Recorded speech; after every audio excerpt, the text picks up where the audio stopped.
you and I, in the past, have talked at times about race. Yep.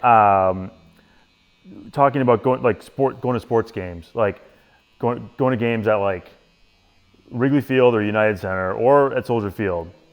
I'm 43, and this just hit me the other day. Not the other day. A couple years ago.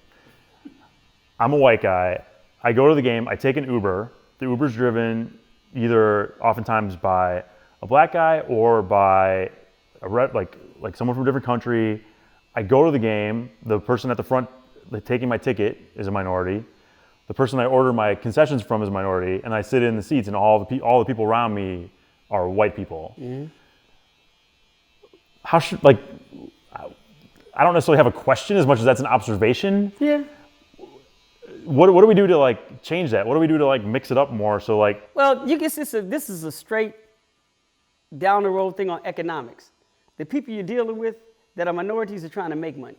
The people you see at the sport spend money. That's what it boils down to. If you leave the stands and go into the front offices, it's probably whiter than the stands. Right. You know what I'm saying? But you're seeing people on their jobs doing their things, and you could go through the race line and say, the marginal jobs or the disposable jobs, or the jobs that, don't pay a certain amount of money are where I'm going to run into minorities in this country at. But the people that have money, that disposable income, that are making a certain amount of money, they can afford to go to games during the middle of the day. The people that are up in those seats, up in the boxes, and got their offices at that stadium and all that, they're making a lot more money, so they don't have to drive Uber. They make a lot of money, so they don't have to sell tickets and sell food or do all this and the other. So there's a racial divide economically in this country that is very stark. So what do we do? Where do we start? That's a good question. If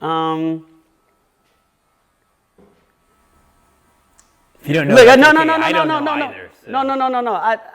I'm not expecting you to have the answer. No. My answer is this. Minorities in this country have been starting for a long time. We've been starting since we set foot here.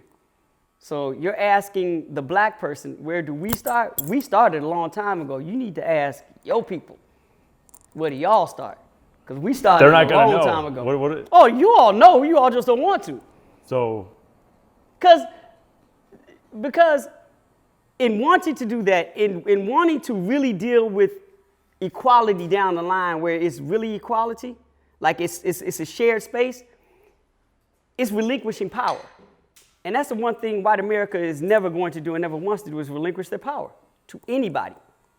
That's not going to happen. So until there comes a start where it's like, you know what, let's share our power, because in order to have true fairness and equality that we talk about in this country, never had that, we have to relinquish some of this power. Until that happens, then none of this is going to happen. But trust me, every minority in this country has started a long time. The minute we set foot here, whether we came here by our own choice or whether somebody else brought us here, we started the minute we got here.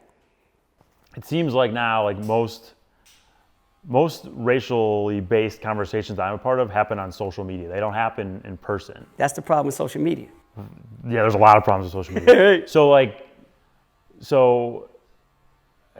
I'm the white guy asking this question when, like, theoretically the white guys have the answers, or at least part of it. Like, yeah, how do you? In my mind, I could be wrong, but that's how I see it. Yeah, you know what I'm saying? That's fair. I can only write. How do you think we foster? It's so much more comfortable to, like, as a white guy, walk down the street in my little white bubble and not have these kind of conversations. Right. Where do we start? How do we do it? I mean, I'm not asking you. I get what you're saying, but do you want change to come from I'm not asking you specifically. I'm being very generalistic here. Do you want change to come because of the conversation, or do you want to have a conversation for conversation's sake? The one thing I've run into with a lot of white individuals that when we have discussions about race is always about, where do we start the dialogue? And I'm like, what do you want out of the dialogue? We've been here for 400 years. We've been talking about this for 400 years. We've been asking for change for 400 years.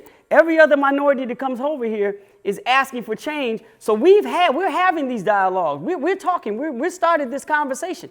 And I'm not saying that white America is not listening. You can say that. I think that's I think they're listening, but they don't want the actual change to come.